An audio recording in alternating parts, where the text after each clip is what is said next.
Bienvenue dans le podcast Oser by Nico. Nico c'est moi, oser c'est mon mantra. Un podcast pour passer à l'action, sortir de sa zone de confort, oser voir grand, oser vibrer. Et si on allait à la rencontre de personnes qui brillent dans leur unicité? Est-ce que t'es prêt? Eh ben écoute, c'est parti. Aujourd'hui, tu vas découvrir Valentin Gentil. Coach du sommeil, c'est en passant par un burn-out et un accident qu'il va se spécialiser dans le sommeil. Un sujet passionnant. Dans cet épisode, il nous explique comment mieux dormir. Qu'est-ce que les cycles circadiens et comment ça peut vous aider à être plus performant au quotidien? Comment s'endormir en 30 secondes? La solution pour éviter la lumière bleue et les écrans, ce qui vous dérègle avant d'aller dormir. Être du soir ou du matin, est-ce que c'est génétique? Est-ce que c'est à vie? Ou est-ce qu'on peut le changer? En gros, oser prendre le pouvoir sur son sommeil, c'est ce que tu vas apprendre dans cet épisode. De plus, attention, Valentin a une surprise. Il offre un coaching personnalisé à l'un ou l'une d'entre vous. Direction mon Insta, Oser by Nico, un concours t'y attend. Salut Valentin! Salut Nico! Comment vas-tu? Je vais super bien, je suis très content d'être là. Ah bah écoute, moi aussi de t'avoir chez moi pour parler, on va parler du sommeil, hein, c'est quand même quelque chose qui te caractérise. Est-ce que tu peux te présenter justement en quelques mots? Oui, donc je m'appelle Valentin Gentil, je suis coach du sommeil et j'accompagne essentiellement des entrepreneurs pour les aider à régler leurs problèmes de sommeil ou à améliorer leur sommeil pour mieux performer. Ah, ça va être intéressant parce que forcément t'es là, donc tu vas donner quelques tips avec quand plaisir. même pour apprendre à se connaître, à mieux dormir, et ça va parler à beaucoup de personnes parce qu'effectivement ça parle à des entrepreneurs, mais à toute personne qui veulent en tout cas avoir une bonne condition de vie, une bonne hygiène de vie. On a tous besoin de bien dormir, donc absolument. Et c'est vrai que t'es un multitâche, je sais que tu fais pas mal de choses dans la vie, t'es un entrepreneur, j'ai presque envie de dire un entrepreneur né, mais t'as toujours été un entrepreneur toi? J'ai toujours eu un état d'esprit entrepreneur, que ce soit quand j'étais au scout, puis quand j'ai été animateur. J'avais toujours envie d'entreprendre, de voir les choses différemment. J'ai eu des parents qui avaient plutôt une casquette plus entrepreneur que salarié. Et donc, oui, j'ai toujours eu ça. Je pense que ça me vient de mes parents essentiellement. Ça vient de tes parents. Donc là, t'as été, entre guillemets, moulé par tes parents. Mais on va dire que c'est un bon moule parce que tu t'adaptes bien avec ça et ça, c'est quelque chose qui te plaît, qui t'a toujours animé finalement. Ouais, à penser différemment, à être un peu... à l'école, j'étais le vilain petit canard, j'étais un cancre jusqu'à mes 18 ans. Et puis beaucoup d'ennuis aussi sur les bancs de l'école, beaucoup. Et je me souviens, c'est une anecdote que je raconte souvent, où à l'âge de 15 ans, en cours de français, chez Madame Delvigne, je regardais par la fenêtre par ennui et je me suis dit, ok, moi je veux être entrepreneur parce que faire ce que cette dame fait, et avec le peu d'entrain qu'elle avait dans ce qu'elle nous enseignait, c'était vraiment horrible pour moi. Et donc le but était de, ok, on va faire un truc qui nous plaît, et on va être entrepreneur, et on va faire en sorte de faire des choses pour les entrepreneurs, et voilà, et d'améliorer le monde. C'était vraiment ça le but. Voilà, à 15 ans. C'est presque une mission pour toi, en fait, de faire ça. C'est-à-dire que, tu sais, t'as des gens qui se cherchent toute leur vie pour faire des choses, et toi, t'as quand même eu quelque chose, à 15 ans, c'est très tôt, de se dire, bon, je vais être entrepreneur.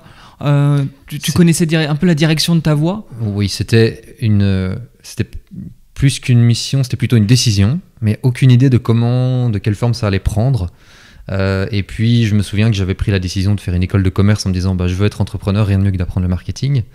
Bon, ça c'était pas le plus utile pour faire de l'entrepreneuriat, même si j'ai quand même vu des choses intéressantes, et fait un Erasmus qui m'a beaucoup aidé dans des stages avec des chouettes boîtes comme Google. J'ai travaillé un petit peu pour eux, développer un projet, des choses comme ça, donc c'était cool, mais c'était plus une décision que vraiment une mission. Mais le but est de faire des trucs qui permettent d'aider le monde et de faire que ce soit chouette en fait. Et puis chemin faisant, je me suis rendu compte sur le sommeil que je pouvais aider des entrepreneurs à mieux dormir. Dans mon parcours, je me suis rendu compte que le sommeil était vraiment un gros problème pour beaucoup de monde, un boulet au pied finalement. Mais comment tu t'es retrouvé voilà. Qu'est-ce qui t'a amené à devenir coach du sommeil? Parce que tu sais, on peut devenir coach de beaucoup de choses aujourd'hui. En soi, le sommeil, c'est pas ce qu'on voit le plus sur les réseaux sociaux, ou ce qui va faire le plus rêver, le côté facile. Je vais faire coach business parce qu'on en voit, on pourrait gagner facilement, crypto, la mode, etc. Toi, c'est le sommeil, c'est quand même bien axé, bien niché. Qu'est-ce qui a fait que tu as eu envie de développer ce sujet-là? Alors, on va revenir un peu en arrière dans le temps. L'âge de 21 ans, je pars en Erasmus, en Finlande, pays nordique, et je pars en hiver. Donc, très peu de lumière, c'est plutôt un coucher de soleil semi-permanent pendant les 6 ou 7 heures où il y a de la lumière en journée. Donc, je fais une dépression nerveuse là-bas sur place. En plus de ça, je travaille énormément. Je fais 1 année d'études en 5 mois de temps avec du développement d'applications pour Waze, pour Google, pour l'équipe de hockey. Là-bas, c'est pas le foot, c'est le hockey qui est fort développé. Tes stages que tu faisais. Et donc, eh bien, j'ai fait un burn-out, donc je me crame complètement. Et en plus de ça, je fais du vélo. Je rentre de l'université en vélo. Je vais un peu vite dans un virage, il y a un trou et je fais une chute. Alors, pour ceux qui nous écoutent, vous le voyez pas, mais ceux qui sont sur YouTube le voient, je n'ai pas de cheveux. J'avais pas de casque. J'avais encore des cheveux à l'époque. J'avais pas de casque. Et j'ai fait une chute, la tête la première, dans le sol. Comme dans les cartoons, en fait, où tu vois le personnage qui se prend un mur ou qui se prend le sol. Sauf que là, c'était dans la vraie vie. Donc, je fais une commotion cérébrale. Donc, commotion cérébrale, dépression nerveuse, burn-out. Je continue de faire mon travail de fin d'études sur place avec des lunettes de soleil dans mon lit avec l'ordinateur, lumière au minimum, des migraines pas possible. Je vais pas à l'hôpital évidemment. Et puis je rentre en Belgique 1 mois et demi plus tard. Et là, je double mon année, incapable de réfléchir, je sais pas me concentrer. Donc j'ai littéralement réussi tous mes cours, mais je suis incapable de défendre mon mémoire correctement, mon travail de fin d'études correctement, et donc je rate mon année. Donc j'ai une année de temps à tuer avec un sommeil qui est exécrable. C'est-à-dire que je surchauffe pendant la nuit, donc mon corps ne se thermorégule plus. Donc je vais devoir ramper à 4 pattes dans mon appartement et puis descendre dans le parking pour me rafraîchir pendant la nuit. Enfin, c'était vraiment horrible. J'ai failli cracher ma voiture dans une façade de maison parce que simplement, je voyais que je devais tourner, mais mon corps ne réagissait plus. C'était plus connecté. Et donc, j'ai essayé plein de choses qu'on peut voir sur les blogs, qui sont plutôt des articles de blog pour faire du référencement naturel, plus que sur donner des vraies solutions concrètes. J'avais été voir un médecin qui m'avait dit il faut prendre des médicaments, ne faites surtout pas ça. J'ai refusé de prendre des médicaments et je me suis dit ok, on va tester quelque chose de différent. On va aller sur les études scientifiques, sur les méta-analyses. On va voir ce que la science dit, on va aller à la source. Et donc, j'ai lu des dizaines d'études scientifiques de méta-analyses sur le sujet et j'ai compilé dans un fichier Excel qu'est-ce qui revenait le plus souvent et qu'est-ce qui était considéré par la science comme le plus efficace. Et j'ai appliqué ça sur moi. Et à partir du moment où j'ai compris qu'il y avait des choses qui revenaient plus souvent, les rythmes circadiens, le chronotype, on va en parler, la lumière bleue, hyper important, je me suis dit, ok, y a un truc, on va tester. Et à partir du moment où j'ai testé sur moi, et le moment où j'ai réglé mon sommeil, il y a eu 30 jours, une trentaine de jours, 1 mois. Et puis j'ai continué mes études, ressources humaines, un master. Et là, je me suis dit, tiens, risques psychosociaux, on en parlait, on avait des cours là-dessus, des cours de psycho. Et le sommeil ressortait assez régulièrement comme étant un peu la base, un peu le fondement. Et puis j'ai fini mes études, j'ai travaillé dans une agence immobilière. Et là, c'était assez particulier. Le CEO de la boîte avait des problèmes de sommeil et m'a demandé de lui donner des conseils parce que j'avais un peu parlé que j'avais eu des problèmes de sommeil et que j'avais trouvé des solutions. Donc je l'ai accompagné, puis j'ai accompagné sa compagne, et puis la maman de ce gars. Et puis j'ai fait une formation coaching pour les directeurs de l'agence, donc les directeurs d'agences immobilières et puis les agents. Et puis petit à petit, j'en ai parlé autour de moi à des entrepreneurs parce que j'adorais être en contact avec des entrepreneurs. Et puis j'ai commencé à vendre des coachings, des accompagnements sur le sommeil. Donc tu avais toujours, en fait, c'est resté, une fois que tu as étudié là-dessus, c'est resté en toi, c'est quelque chose du coup qui était naturel et qui a fait que tu as voulu partager tes connaissances puisque c'était des connaissances que les autres n'avaient pas et c'était pas ce qui était vendu finalement, c'est pas ce qu'on trouvait facilement. C'est ça, c'est pas ce qu'on trouvait facilement et j'aime bien comprendre les choses et les décortiquer et quand ça devient mécanique presque, où le sommeil c'est quelque chose de très abstrait, je veux dire, la seule chose que tu peux faire c'est te présenter au sommeil le soir, espérer qu'il vienne et espérer qu'il soit qualitatif. Sauf qu'en fait, il y a des choses à faire qui permettent de prendre le contrôle de son sommeil. Et ces choses sont à faire évidemment pendant la journée quand on est réveillé, et se mettre dans un environnement ou poser des actions pendant la journée qui vont permettre d'améliorer la qualité de son sommeil. Et donc j'avais cette idée qui tournait en toile de fond par rapport au sommeil, de me dire tiens, il y aurait peut-être un truc à développer un jour, une boîte, quelque chose. Et puis chemin faisant, à l'âge de 21 ans, là on est 7 ans plus tard, il y a eu un grand délai entre le moment où j'ai réglé mon problème, enfin où j'ai eu le problème, où je l'ai réglé, et puis... Oui, parce qu'aujourd'hui, tu n'as plus aucun problème de sommeil, tu as tout compris. C'est quoi tout, pour je toi sais pas, mais en oui, tout cas, tu as tout compris, c'est vrai que ça fait un peu... Il m'arrive d'avoir des nuits qui sont moins bonnes que d'autres, mais ça ne m'empêche pas de performer, ça ne m'empêche pas d'être en forme, et surtout, je ne m'inquiète plus si je dors mal une nuit, ou si je dors mal 2 nuits. On a toujours des stress, le Covid c'était hyper stressant, si on prend cet exemple-là. C'était de la peur, on va peut-être tous se retrouver comme des zombies dans Walking Dead. Et ça me permettait d'avoir quand même un sommeil qui était qualitatif, même si un peu moins bon, et surtout de me dire ok, ça va le faire. Quand on perd un proche, ça peut être stressant. Quand on change de boulot, ça peut être stressant. La veille d'une présentation importante, ça peut être stressant. Mais on peut quand même générer un sommeil de qualité. Et même s'il est un peu moins bon, c'est pas grave, en fait. Parce qu'il y a la nuit suivante et on comprend que c'est un mécanisme qui est plus global. On peut dézoomer dessus. En fait. C'est quoi les problèmes que les gens ont par rapport au sommeil la plupart du temps quand les gens viennent te voir justement? Alors, il y a deux grandes catégories. Des personnes qui ont un sommeil qui est OK et qui veulent l'utiliser comme levier de performance, et donc qui veulent passer un peu un niveau supérieur sur leur sommeil, qui est un niveau qui est entre 7, 8 sur 10 et qui veulent passer à 9, 9,5, presque 10, même si la perfection n'existe pas. Et puis il y a des personnes qui ont vraiment des problèmes, et là ça peut être des personnes qui vont prendre des médicaments et donc qui vont anesthésier, donc des somnifères ou des anxiolytiques qui vont anesthésier le cortex préfrontal, et donc ils ne vont pas récupérer en fait. C'est comme quelqu'un qui est alcoolique. Si tu prends beaucoup d'alcool en soirée ou en journée, tu vas avoir du mal à générer du sommeil. Ces médicaments vont avoir plus ou moins le même effet. Ça veut dire qu'ils dorment, mais c'est pas sédatif. Du tout. Ils sont anesthésiés. Ils sont anesthésiés. C'est pas pour autant que c'est récupérateur pour le cerveau et pour le corps. Donc ils sont crevés la journée aussi, ils sont alors crevés que la ils ont journée. dormi. Et puis avoir du mal à s'endormir ou à rester endormi ou à se réveiller. Ne pas avoir d'énergie en journée. Donc ça peut être des personnes qui vont passer 7, 8, 9, 10, 11, 12, 13, 14 heures au lit et ne pas récupérer. Être en somnolence, pas être bien, ne pas avoir d'énergie en journée. Ok. Toi, quel est l'essentiel aujourd'hui à comprendre pour quelqu'un là qui nous écoute? Qu'est-ce qu'il doit connaître pour peut-être avoir un meilleur sommeil? Ok. Alors, la première chose à prendre en considération, et ce que je vais dire là est contre-intuitif, si tu dois faire un choix entre te lever à la même heure tous les matins ou aller dormir à la même heure tous les soirs, on aurait tendance à se dire, tiens, je vais aller dormir à la même heure tous les soirs. Sauf que le plus important, c'est de se lever à la même heure tous les matins. Pourquoi ? Parce que le matin, quand tu te réveilles normalement, ce que tu dois faire, la première chose à faire, la première action, c'est t'exposer à la lumière naturelle, du soleil si tu peux, ou à une lampe de luminothérapie. Pourquoi ? Parce que ça va faire ce qu'on appelle régler les rythmes circadiens. Les rythmes circadiens, c'est l'horloge biologique du corps. Et l'horloge biologique du corps, ça existe vraiment. Ce sont 20 000 neurones qui sont situés au niveau du front, donc 2 à 3 cm en profondeur dans ton front, au niveau du cortex préfrontal, et qui sont en fait le chef d'orchestre qui vont capter l'information lumineuse et ensuite qui vont dicter tous les comportements que ton corps va avoir tout au long de la journée. Et parmi les comportements du corps, on va avoir par exemple l'augmentation de la température corporelle à certains moments, l'augmentation des réflexes, une augmentation de la force musculaire également, et les comportements de sommeil. À quel moment est-ce que je vais m'endormir et me réveiller ? Et donc à partir du moment où on sait régler les rythmes circadiens, on peut prédire avec une précision chirurgicale à quel moment est-ce que ton corps va générer de l'envie de dormir. Pour te l'expliquer encore plus simplement, à quel moment est-ce que le magasin est ouvert pour aller faire les courses.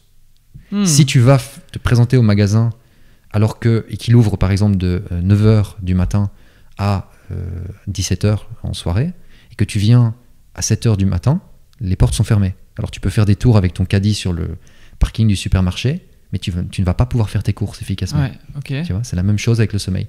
Si tu te présentes à ton sommeil à un moment où ton corps ne génère pas une envie de dormir, tu vas littéralement perdre ton temps. Et c'est ça en fait, le truc, c'est d'arriver à se présenter au sommeil au bon moment. Et pour trouver le bon moment, ce sont les rythmes circadiens qu'on doit régler. Faut s'écouter quand même. Là-dessus, il y a quand même une grosse écoute de soi. Tu sais, quand tu t'écoutes, tu peux savoir quand t'es fatigué. Et pourtant, tu vas pas forcément aller au lit parce que pour X raisons, t'as la série Netflix qui est en cours, t'es en train de répondre à un message sur Instagram, tu sens que t'es crevé. Et ça m'est déjà arrivé, effectivement, de passer comme un cap. De « Ah merde, je suis plus fatigué ». C'est ça. Alors là, il y a plusieurs notions dans ce que tu expliques. Déjà, il faut faire la distinction entre l'envie de dormir et le besoin de dormir. L'envie de dormir, elle est dictée par les rythmes circadiens, donc qui vont ouvrir le magasin du sommeil à certains moments. Et le point de pivot, c'est l'exposition à la lumière naturelle le matin, pour donner un réglage. Ensuite, on a le besoin de sommeil. La journée passe et la fatigue s'accumule, un peu comme une cocotte minute. Tu fais chauffer l'eau et donc la pression augmente et à un moment, ça siffle et il faut retirer, sinon ça explose. Ce qui se passe, c'est que là, c'est un besoin qui se génère. Si tu dépasses, donc si par exemple tu dois aller dormir à 22h, parce que c'est le réglage que tu as donné à tes rythmes circadiens, ce qui va se passer, c'est que si tu dépasses ce moment-là, tu dois attendre le début du prochain cycle de sommeil. Au bout de combien de temps ? Alors, le cycle de sommeil, c'est un cycle qui va durer 90 minutes, 1h30. C'est énorme ! Oui. C'est un peu comme un train qui est en gare, en fait. Le train va entrer avec un certain horaire, toutes les heures ou toutes les demi-heures. Et pour le sommeil, le train du sommeil arrive toutes les heures 30. Donc, si c'est 22 heures et que tu regardes cette série, Ouais. Netflix, un épisode, parce qu'ils sont super bons pour garder l'attention des gens et te donner envie de regarder l'épisode suivant, eh bien, si tu sais que c'est à 22 heures que ton sommeil se génère, mais qu'il est 22h30 à la fin de l'épisode, tu vas devoir attendre 1h30 par rapport à 22 heures. Ouais, Donc ouais. 1 heure. Ce qui t'amène à 22h30. Tu vois, Ouais. si tu rates 22h30, tu prends le suivant. Et c'est ça, en fait, ce sont des portes d'entrée, un peu les portes du train s'ouvrent et tu rentres dedans. Mais là, tu me fais un peu peur. Ça veut dire que si, tu vois, il y a l'entrée en gare du train, donc du sommeil. Oui. Si je le loupe, ça veut dire que je ne pourrais pas du tout me rendormir. Parce que moi, Si. des fois, je m'endors à des heures assez différentes, Ouais. sans être à des heures fixes, quoi, finalement. Oui. En fait, non, tu peux, c'est toutes les heures 30 que le sommeil que tu vas avoir une porte d'entrée pour rentrer Ouais. dans le sommeil. Et ce qui se passe, que tu m'expliques là, c'est si tu changes ton heure d'exposition à la lumière naturelle du soleil le matin, le soleil le matin, bah, si tu fais 7 heures, et puis 7h30, et puis 8 heures, et puis 7 heures, chaque jour suivant, chaque jour qui passe, tu vas changer le réglage en fait. Et donc ton corps va S'adapter. s'adapter à ce nouveau réglage que tu lui donnes. Ce qui fait Ok. que, en effet, tu vas écouter tes rythmes, et tes rythmes vont dire, bah là aujourd'hui c'est 21h30, ou là c'est 22h30, par rapport au réglage que tu as fait le matin précédent. Ok. Donc c'est ça. D'où l'importance de se lever à la même heure le matin. En fait, c'est important d'avoir de se lever à la même heure et de se coucher à la même heure, globalement, pour avoir un sommeil qui soit réparateur et qui soit sain. Oui, mais là on revient au tout début de la question que tu m'as posée.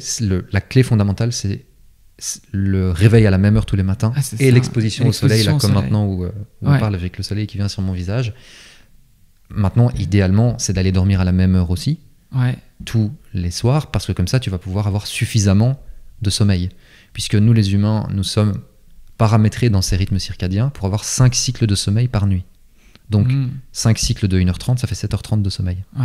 Donc, si tu te lèves à 7h30 du matin, tu vas compter en marche arrière, moins 7h30 pour avoir les 5 cycles, donc minuit.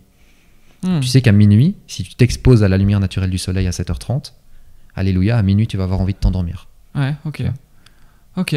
C'est assez intéressant de comprendre effectivement tous ces cycles. Et moi, il y a une question que je me pose. Comment font les gens qui ont une vie... tu vois, ce truc de faire plein de choses tout le temps. En plus, il y a la productivité, se lever tôt, le miracle morning. C'est hyper important. Faut se lever à 4h du mat. Faut faire sa méditation, etc. Est-ce que c'est adapté à tout le monde ? Est-ce que c'est pas un discours culpabilisant finalement ? En fait, ce sont des conditionnements culturels.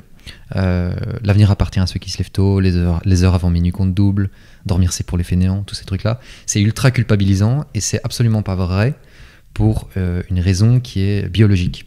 Il y a une énorme base de données qui a été analysée, une base de données génétique. Il y a plus de 200 000 brins d'ADN qui ont été identifiés. Et dans cette base de données, ils ont regardé les comportements que les gens avaient par rapport à leur sommeil et par rapport à un critère essentiel qui est la production de sérotonine. La sérotonine, c'est l'hormone de l'éveil, l'hormone de la bonne humeur, cette fameuse hormone dont on manque en hiver, le blues de l'hiver, le blues saisonnier. C'est dû à un manque de sérotonine, entre autres. Et en fait, on s'est rendu compte dans cette base de données qu'il y avait 30% des individus, des humains, donc 200 000, c'est quand même beaucoup de monde, qui sont des personnes du matin. C'est-à-dire que la sérotonine va être produite en beaucoup plus grosse quantité en matinée, en fin de matinée et en début d'après-midi. Et on a 70%, 70%, ce qui est énorme, de proportion dans cette base de données, qui sont des personnes du soir. C'est-à-dire qu'elles ont la sérotonine qui est produite en plus grosse quantité en fin d'après-midi, début de soirée et jusqu'à 1h, 2h, 3h du matin. Est-ce que je me trompe là si je dis que c'est les prototypes que tu es Pardon, les prototypes. Les chronotypes, c'est ça. Les chronotypes, ouais. Est-ce que tu peux expliquer ce que c'est ? Enfin, si c'est en lien, oui, j'imagine. c'est absolument de ça dont je parle. Je ne l'avais pas encore nommé. Donc en fait, c'est une prédisposition génétique que nous avons à être plutôt du matin ou plutôt du soir.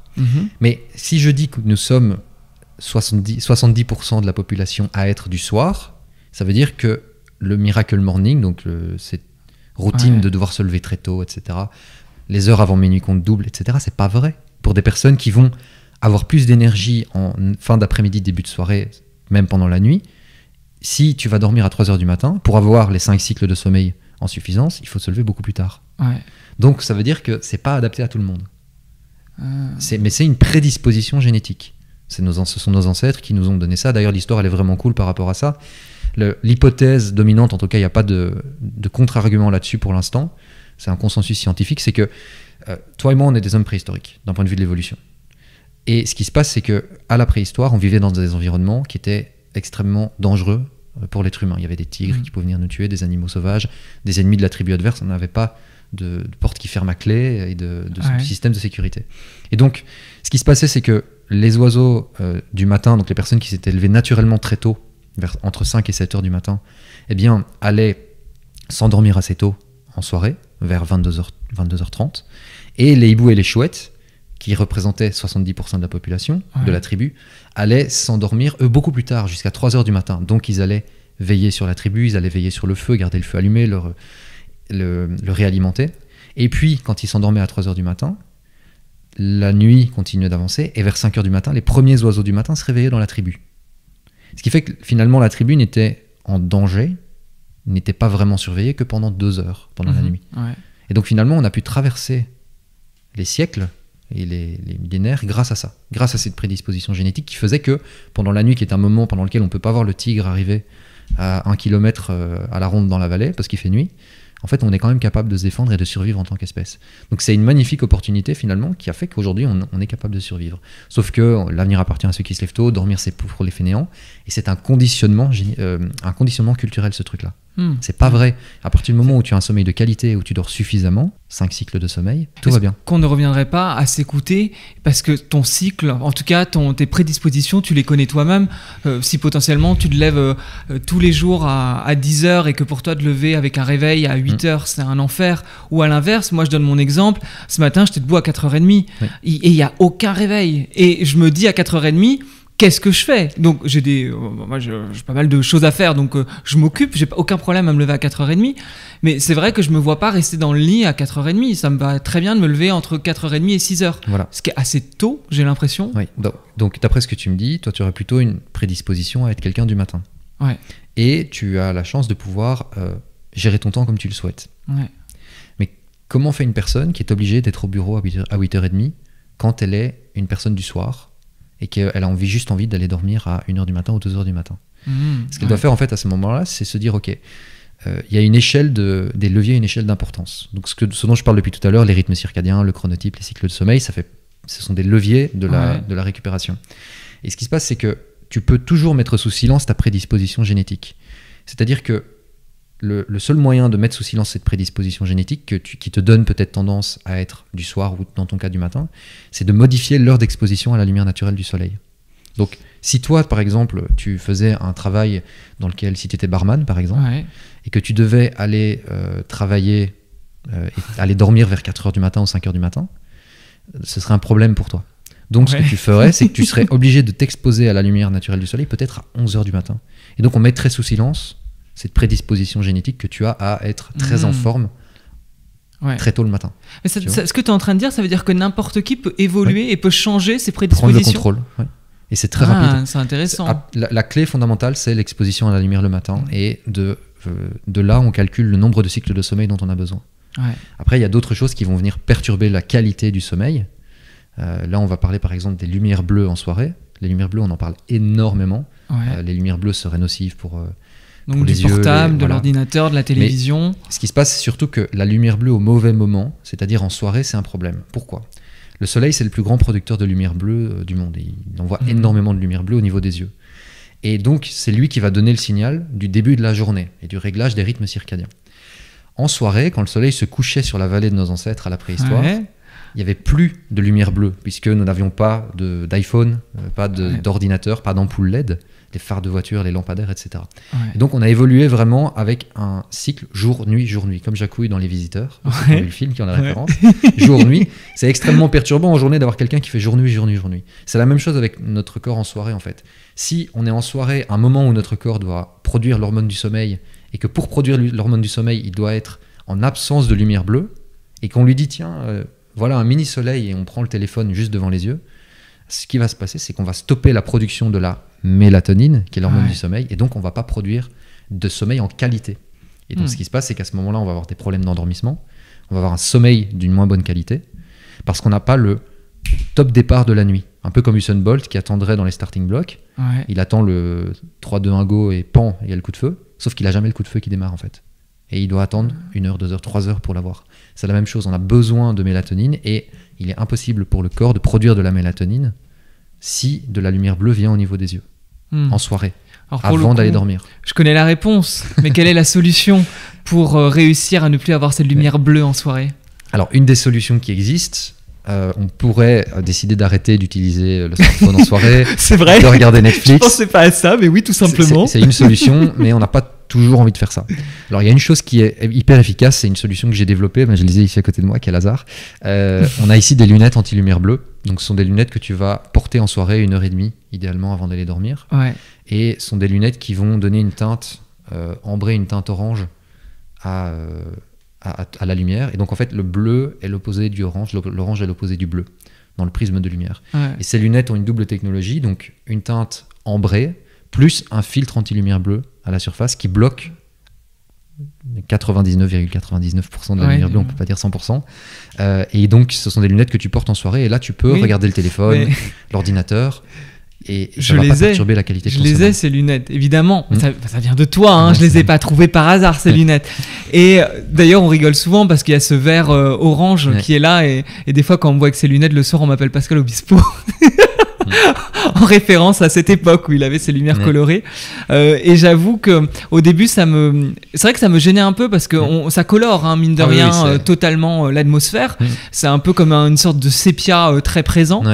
Et au début, je me suis dit, mais comment je vais faire? Alors, c'est vrai que quand je travaille sur ordinateur, sur mes projets, c'est pas très dérangeant. Au contraire, c'est très agréable. Par contre, quand il m'arrive de regarder une série, enfin, en tout cas au début, j'avais cette sensation de changer l'ambiance de la série. Ce qui est une vérité en soi. Absolument. Mais très rapidement, je n'ai plus réussi à passer mes soirées à la lumière directe des ordinateurs, du téléphone. Et très très rapidement, ces lumières me sont indispensables. Et je te disais même tout à l'heure, ce matin, en me réveillant à 4h30, pour éviter d'avoir cette lumière qui m'agresse les yeux, j'avais mis mes lunettes également à 4h30 en attendant 7h que le jour se lève. En fait, ces lunettes, elles vont avoir aussi l'avantage de reposer les yeux en soirée et d'éviter d'avoir les yeux agressés par une lumière alors qu'on a la fatigue qui est présente. Pour les personnes qui ont un Mac et même les personnes qui ont Windows, vous pouvez télécharger Flux, F.Lux, ou alors l'application Night Shift. On a ça aussi sur les iPhones. Et en fait, ça va rendre l'écran un peu plus orange. Bon, le fait est qu'il y a un problème avec ces applications, c'est que peu importe la marque qui fabrique l'écran, que ce soit Apple ou que ce soit Samsung ou peu importe la marque, tu vas avoir en plus de ça un saignement de l'écran. C'est-à-dire que la lumière va passer sur les côtés de l'écran, peu importe le prix que tu payes ton smartphone ou ton ordinateur ou ta télévision, ce qui fait que tu vas quand même avoir de la lumière qui vient au niveau des yeux.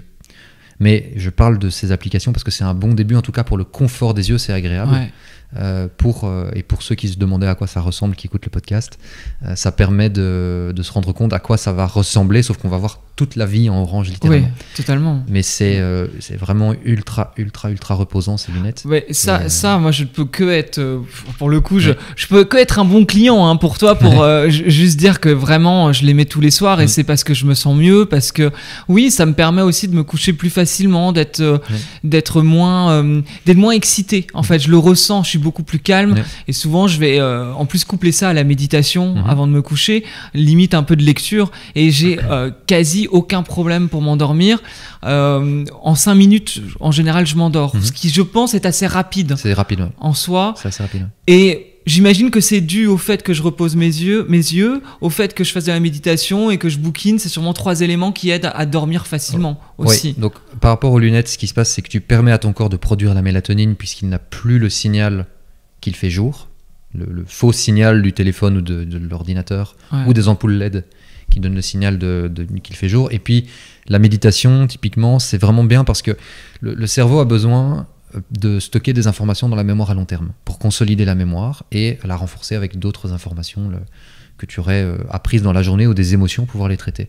Le truc qui se passe, c'est que si tu viens dormir, tu as regardé par exemple une série ou un film ultra prenant, où tu as eu une discussion, où tu as écouté un podcast peut-être ultra qui fait vraiment réfléchir, ce qui va se passer, c'est que tu vas te retrouver avec le cerveau qui a besoin de faire des petits paquets d'informations, de séparer l'information. Donc si tu ne te donnes pas cette phase tampon, ce qui va se passer, c'est qu'il va vouloir traiter cette information au moment où tu te présentes, où tu le laisses tranquille, au moment où tu éteins la lampe et où tu vas dormir.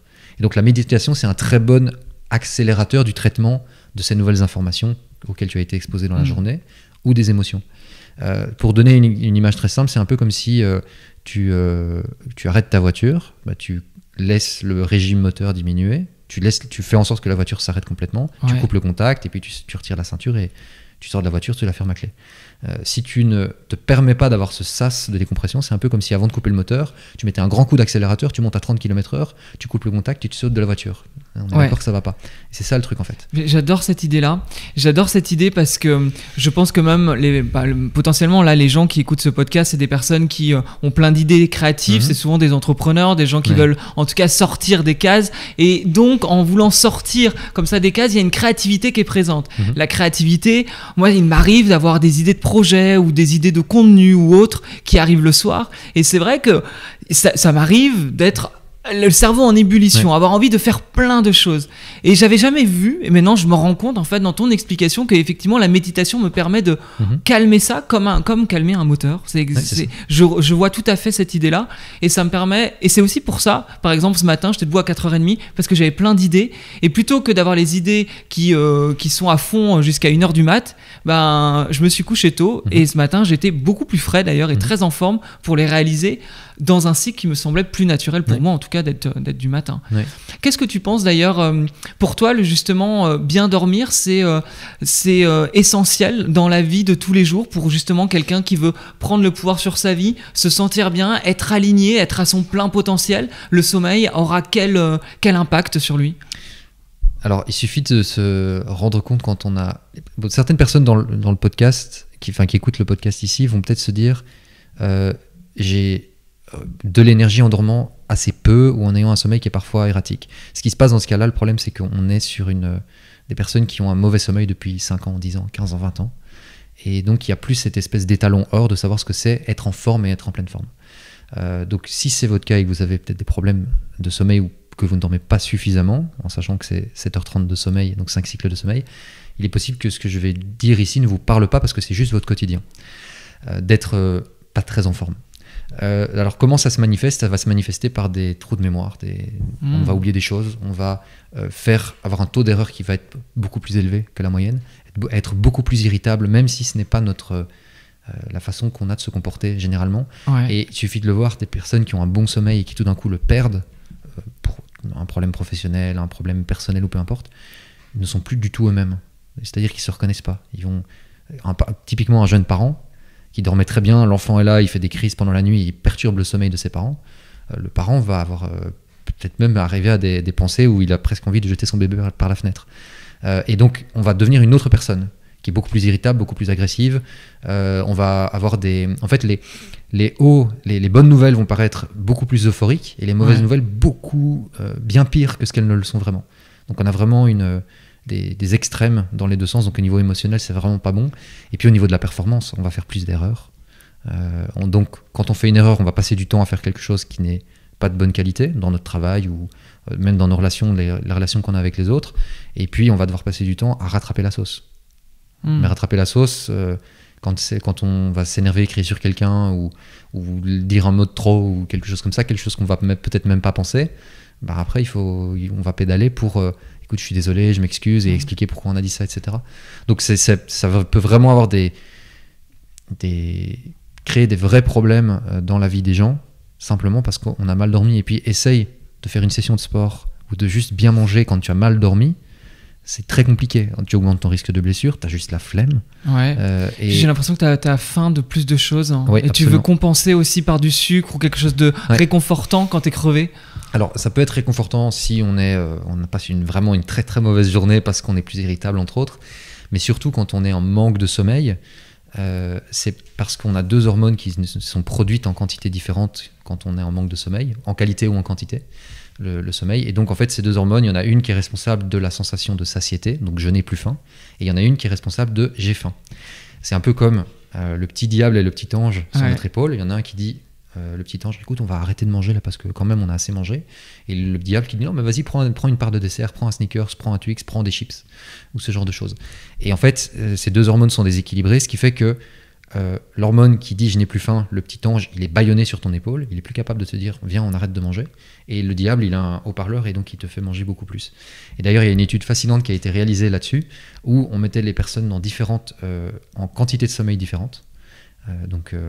Une personne qui ne dormait pas pendant 24 heures et puis des personnes qui n'allaient pas dormir, qui allaient dormir seulement 6 heures, d'autres personnes qui allaient dormir 7 heures et d'autres personnes qui allaient dormir 8 heures. Et on a mesuré la quantité de calories qu'ils allaient manger sur un buffet à volonté. Ouais. Buffet à volonté avec des légumes, des fruits, des plats sains et aussi des sucreries, tout ce que tu peux imaginer comme malbouffe. Des choses gourmandes. Voilà. Et on a calculé la quantité de calories dans les assiettes. Et on s'est rendu compte que les personnes qui dormaient 6 heures, ce qui est la norme pour beaucoup de personnes, en fait, mangeaient 300 à 400 kilocalories en plus par jour. Et quand tu reportes ça sur une année, ça fait entre 4,5 et 7 kilos de graisse accumulée sur le corps par année. Ce qui est malheureusement une réalité qui est très douloureuse pour beaucoup de monde. Et donc, si vous voulez faire régime, là je m'adresse à des personnes qui veulent peut-être perdre 4-5 kilos, voire plus, commencez par régler la qualité et la quantité de votre sommeil. Ça va vous aider à perdre du poids. On voit que tout est lié en fait. Ouais. J'ai une question. C'est la fondation sur laquelle va reposer les autres piliers. Oui, tout à fait. La nutrition, le sport, etc. Une question qui est de Tata Jacqueline. C'est la question de Tata Jacqueline. Vas-y. Alors, je sais pas si tu connais Tata Jacqueline. J'ai déjà vu avec les lunettes d'ailleurs. Et oui, tout à fait. Et Tata Jacqueline, en fait, elle me disait, mais alors Valentin, il est bien gentil, mais à un moment donné, quand t'as la famille, les gosses amenés à l'école, et qu'on doit s'adapter sur la vie des gens, sur notre mari, sur le bébé qui pleure la nuit, sur l'enfant qui se lève à 6h du matin, même le week-end, et ben comment on fait pour réguler réellement sa nuit? Est-ce que les lunettes vont être un produit miracle? Comment je fais, en fait? Okay. Non, les lunettes sont pas un produit miracle. C'est une question sérieuse de Tata Jacqueline. C'est une très bonne question, Tata Jacqueline. Merci de la poser. Donc je vais t'aider à voir ça. Donc on va déjà dézoomer un peu pour se rendre compte que le sommeil ne se passe pas uniquement sur la nuit. Pourquoi ? Parce que j'ai parlé des rythmes circadiens. 5 cycles de sommeil. C'est ce dont nous avons besoin sur une période de 24 heures. Mais les rythmes circadiens vont exprimer aussi l'envie de dormir en journée. Généralement, c'est après avoir mangé à midi, on se dit « Ah, je suis en digestion, j'ai sommeil ». Faites le test chez vous, fais le test demain par exemple, ne mange pas à midi, tu verras que tu auras quand même la fatigue qui va être générée. Donc c'est pas la digestion, puisque tu n'as pas mangé. En fait, ce sont les rythmes circadiens qui expriment l'envie de dormir. Aussi en après-midi, en début d'après-midi. Alors c'est toujours par rapport à l'heure d'exposition à la lumière naturelle du soleil, toujours ce point pivot, c'est le seul point pivot qu'on avait de toute façon à la préhistoire, c'était le soleil qui se levait et le soleil qui se couchait. Donc tu peux également dormir en journée. Tu peux faire une power nap, donc dormir 20, 25 minutes, 26 minutes. 26 minutes, c'est le temps, le meilleur ratio temps passé à dormir versus récupération des réflexes et de la mémorisation. C'est une étude qui avait été commandée par les compagnies aériennes. Beaucoup de pilotes d'avion faisaient des crashs et abîmaient les avions parce qu'ils s'endormaient sur des vols long courriers, avec le risque que ça comporte. Quand on crache un avion, beaucoup de gens peuvent mourir. Et donc ça avait été commandé à la NASA, et la NASA avait étudié et s'était rendu compte que c'était l'idéal de temps passé à dormir. Donc on peut faire une power nap et on peut aussi dézoomer sur la semaine. 5 cycles de sommeil par période de 24 heures. Il y a 7 jours dans une semaine, donc on va multiplier par 7. Ça fait 35 cycles de sommeil par semaine. On a 5 opportunités de dormir pendant la nuit et on a une opportunité de dormir en début d'après-midi. Donc on peut faire une sieste jusqu'à un cycle de sommeil de 1h30. Donc 6 opportunités de dormir. 6 x 7, ça fait 42. Donc on a 42 opportunités de dormir au bon moment, 42 opportunités d'aller faire les courses, de se présenter aux courses du sommeil, et on doit en prendre 35 idéalement pour bien dormir. Donc déjà on se rend compte qu'on doit avoir un taux de réussite de 83%. Donc déjà on relâche la pression. On a cette agilité parce qu'on peut dormir en journée. Et c'est pas grave si on fait pas 35 cycles de sommeil. Tu vas au resto, si tu es une personne par exemple qui doit te lever à 7h du matin, donc tu vas dormir vers 23h30. Mais si tu vas au restaurant le vendredi soir, tu vas peut-être aller dormir à 1h du matin. Ok, tu sais que tu as retiré un cycle de sommeil dans ta nuit. Tu peux le récupérer le samedi en journée, tu peux faire une sieste d'1h30, donc dans ce cas-là tu récupères le cycle, ou tu peux dormir 25 minutes. Ce qui fait que les 4 cycles que tu as eu dans ta nuit, les 6 heures de sommeil, tu vas dépenser ces 6 heures de sommeil juste la matinée. Et puis après, tu as un petit moment de répit où tu vas pouvoir dormir un peu. Et donc, ça va permettre de relâcher la pression aussi. Cette façon de rendre son sommeil agile et flexible. Pourquoi ? Parce que quand tu te réveilles pendant la nuit, tu vas peut-être te réveiller ou tu vas peut-être te dire ah là là, j'ai pas assez dormi. Sauf que si tu as cette flexibilité, tu vas te dire ok, c'est pas grave, je peux faire une sieste à ce moment-là, j'ai ma pause déj, je mange en 25 minutes, 30 minutes et je vais dormir 26 minutes. Ouais. Ce qui fait que tu vas pas te stresser, donc tu ne vas pas générer du cortisol. Le cortisol, c'est un hormone de stress qui va venir stopper le sommeil. Le cortisol, c'est ce qu'on a en très forte quantité, par exemple, quand on traverse la rue et qu'on n'a pas vu que le feu était rouge pour nous et que la voiture va klaxonner. On a un réflexe, on a du cortisol qui se génère. Donc ça va nous empêcher de dormir, ça nous met dans un mode survie. Alors, on va peut-être avoir un petit peu de cortisol pendant la nuit qui va se générer si on se met à s'inquiéter. Mais donc savoir qu'on est agile sur son sommeil va diminuer le cortisol et donc permettre de quand même bien dormir pendant la nuit. Enlever la pression, voilà. Et ça, c'est justement éviter de se stresser aussi voilà. quand on veut dormir. Si on se stresse, on n'arrivera pas à dormir. C'est ça. Donc, En fait, le stress, ça vient d'une pensée. Ah là là, je vais pas être en forme demain matin et j'ai une journée importante à mener, je dois amener les enfants à l'école et j'ai tout ça à faire. Donc ça va générer une réaction dans le corps qui est la fabrication de cortisol. Mais si on s'inquiète pas parce qu'on sait qu'on a une boucle de récupération en journée, ouais, ça soulage. Ça soulage. Bon, tu vois, Tata Jacqueline, hein, tu pourras mener ta vie avec plus d'harmonie maintenant. Plus d'agilité, plus d'harmonie, exactement. C'est un. Qu'est-ce que tu. Petite question là. Mais dis-moi, Valentin, qu'est-ce que tu as osé de plus grand dans ta vie? T'as osé, mais qu'as-tu vraiment osé de plus grand? Oser de plus grand dans ma vie. En vrai, ce qui m'a fait très très très très peur, c'est quand j'en avais assez d'être dans l'agence immobilière dans laquelle je travaillais. Ouais, quand tu avais 20 ans, hein, c'est ça? Là, j'avais fini mon master, donc j'avais donc après tes études, 25-26 ans. Mhm. Et j'ai dit, c'est tout, on s'arrête là. On arrête de collaborer et avec en tête de, ok, on lance la boîte Le Coach du Sommeil, on fait vraiment quelque chose, on fait vraiment un business. C'était très très effrayant. Ouais.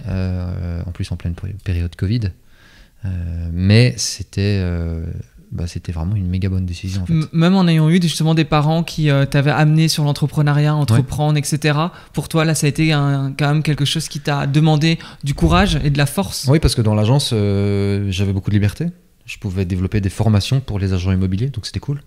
J'étais un entrepreneur à l'intérieur de la boîte. Ah, intéressant ça. Et là, c'était ok, il n'y a plus une structure autour de toi qui te permet quand même d'être serein, typiquement d'avoir un salaire qui tombait tous les mois, quoi qu'il arrive, quasiment.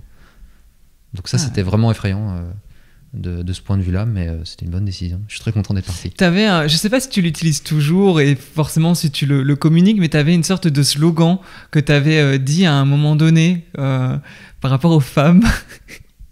Je me souviens pas, en Belgique.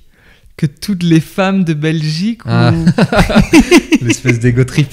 Ouais, j'avais une phrase à un moment qui me faisait beaucoup marrer, c'était que 1 million de femmes s'endorment tous les soirs en pensant à moi, en rapport avec le sommeil. C'était cette phrase-là, mais égotique, en vrai, j'ai mais un que je trouve très abandonné ça, quoi. Ouais, mais que je trouve très, très parlante finalement dans cette envie d'améliorer le sommeil, en tout cas des gens et que les gens se sentent mieux. Et tu vois, là, ce que j'apprécie beaucoup dans ce que tu dis, c'est qu'on a le pouvoir. Tu expliques ça, c'est presque mathématique finalement, la façon dont tu expliques le sommeil. Et ça montre qu'on a le pouvoir de décider comment on peut articuler sa vie selon sa personnalité, quitte à changer même sa façon d'être. Et c'est un podcast pour moi où je l'ai créé aussi avec cette idée de montrer aux gens qu'on peut prendre le pouvoir sur sa vie et qu'en prenant le pouvoir sur sa vie, on peut mieux se sentir. Et le sommeil, tu l'as dit aussi, c'est un socle, le socle principal de sa vie. Je pense que ça va aussi avec l'aspect physique.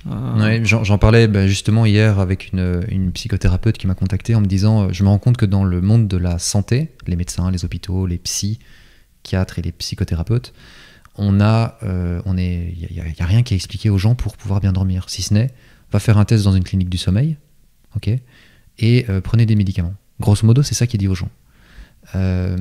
Et c'est vraiment problématique parce que on se rend pas compte qu'il y a des choses à savoir sur le sommeil. Je vais prendre un exemple très simple, c'est comme l'envie de dormir, c'est comme l'envie d'aller aux toilettes en fait. Mais on sait comment faire pour aller aux toilettes. On nous l'a appris, mais quand on était enfant, il a fallu qu'on nous apprenne. Il faut baisser la braguette, ou s'asseoir, etc. C'est pareil avec le sommeil, sauf que c'est un petit peu plus technique que ça. Il y a quelques notions à comprendre pour savoir comment générer du sommeil et surtout se dire ok, c'est pas grave et savoir où on en est, si on est en manque de sommeil, pas en manque de sommeil. En plus, avec tous les conditionnements culturels dont on a parlé, ça crée un bruit phénoménal et ça crée on culpabilise en fait. Une personne du soir va culpabiliser de pas être une personne du matin, et une personne du matin va culpabiliser de pas être en forme en soirée pour aller profiter de sa soirée. Tout le monde est perdant dans cette histoire. Tout le monde. Donc arrêtons avec ça. On sait qu'on a un chronotype. On a plus d'énergie à certains moments dans la journée plutôt que d'autres. On peut mettre sous silence ou pas cette prédisposition. Et puis on a des leviers, soit par l'environnement de sommeil, donc la chambre dans laquelle on va dormir, les lumières bleues en soirée, on va essayer de les limiter un maximum, et va même les stopper, les bloquer totalement. Et puis il y a tout ce qui est l'environnement de sommeil, et puis il y a toutes les actions qu'on va mener tout au long de la journée également. Avec aussi une compréhension globale, les cycles de sommeil, les rythmes circadiens, le chronotype, qui vient en plus englober et nous donner un peu une vision macro, une vision plus grande, que justement se focaliser sur un seul bloc de sommeil pendant la nuit. Et si tu te réveilles pendant la nuit, c'est perdu. Non, c'est pas ça. On dort 5 fois pendant la nuit, les 5 cycles, etc. Donc oui, on peut avoir le contrôle là-dessus. Mais on ne nous apprend pas ça. Et encore moins dans les facs de médecine qui... avec les médecins qui sont en interne, qui vont pas dormir pendant 24 heures. Complètement absurde ce truc. Mais là, c'est tout point. Enfin, tu vois, moi, ce que je me dis aujourd'hui, c'est qu'on peut apprendre un tas de choses qui ne sont pas apprises quand on est à l'école. On n'apprend pas à gérer nos finances, on n'apprend pas à gérer nos émotions, on n'apprend pas forcément. Alors, encore une fois, ça fait quelques années quand même que j'ai quitté le banc de l'école, mais à quel point on apprend à bien manger sans rentrer dans des choses standards. Et justement, il y a tellement de choses où on rentre dans ce que la société a créé, et quand on arrive à peut-être conscientiser les choses, à vouloir reprendre encore une fois son pouvoir sur sa vie, il y a plein de choses qu'on peut ajuster. Exactement. Et là, tu as donné énormément de clés, et je pense que déjà beaucoup de gens pourront déjà voir comment faire, et où on peut te retrouver s'ils veulent aller plus loin pour justement peut-être travailler avec toi, ou ne serait-ce que voir ta formation. Alors il y a plusieurs choses qui sont disponibles. Déjà, on peut me retrouver sur Instagram et sur Facebook, Valentin Gentil. Gentil, l'opposé de méchant, c'est très facile. Gentil comme le qualificatif. Ensuite, on mettra le lien autour du podcast ou de la vidéo de ma newsletter. Et j'offre d'ailleurs en ce moment, au moment où on enregistre, une formation. Ça s'appelle Reprogrammer votre sommeil. C'est 4 vidéos de formation qui expliquent plus en détail que ce qu'on a fait là maintenant, les chronotypes, rythmes circadiens. Et puis pour ceux qui veulent aller plus loin, il y a soit une formation vidéo qui existe avec ou sans accompagnement personnalisé par un coach, ou bien directement un accompagnement avec moi. Il y a aussi la boutique pour acheter les lunettes ou un appareil de luminothérapie également, et puis peut-être d'autres produits par la suite en fonction du développement que je veux faire de l'entreprise. Et aussi... un concours. Un concours, ouais. J'avais envie de te proposer quelque chose, je t'en ai parlé en off avant. J'ai envie de te proposer de t'offrir à toi une session de coaching sur ton sommeil de 45 minutes avec moi, et qu'on fasse un concours, qu'une des personnes qui écoutent le podcast ou qui regarde la vidéo puisse gagner une session de coaching avec moi. Carrément. Carrément. Quand on sortira le concours, je ferai un post du coup sur Instagram pour faire gagner ça. Et je suis persuadé que ça va parler à pas mal de personnes, et que ça pourra, je pense, t'intéresser à toi qui nous écoutes, d'améliorer ton sommeil. En tout cas, si tu sens que t'es pas tout à fait aligné à ce niveau-là, n'oublie pas, c'est ton socle, c'est hyper important. Et moi, je sais que Valentin, j'adore t'écouter parler du sommeil, parce qu'on sent que t'es un passionné. Et c'est pas la première fois qu'on se rencontre. On s'est déjà vu dans des séminaires d'entrepreneurs. Et je me souviens même d'une soirée en Suisse où tu m'avais énormément parlé du sommeil. Ça m'avait passionné. J'avais trouvé excellent ton approche, justement, d'apprendre à mieux se connaître. Et je pense que c'est grâce à toi aujourd'hui que j'ai aussi un sommeil meilleur. Donc impatient d'aller plus loin d'ailleurs là-dessus. Génial. Merci d'avoir répondu à mes questions. Avec grand plaisir. Donc toutes tes infos sont dans la barre d'infos, comme on l'a dit. Le concours, il est en cours, donc n'hésite pas à checker sur Instagram si tu écoutes ce podcast actuellement. Et puis je te dis à très bientôt. À très bientôt, Nico, merci beaucoup. Salut Valentin. Ciao. Merci beaucoup d'avoir écouté cet épisode jusqu'au bout. La meilleure façon pour faire grandir ce podcast, c'est de laisser 5 étoiles sur la plateforme où tu l'écoutes. Je vous en serai vraiment très reconnaissant, et les invités aussi. Et n'hésite pas à partager cet épisode sur le sommeil, par exemple, à une personne qui en aurait besoin. Je te dis à très bientôt. Salut!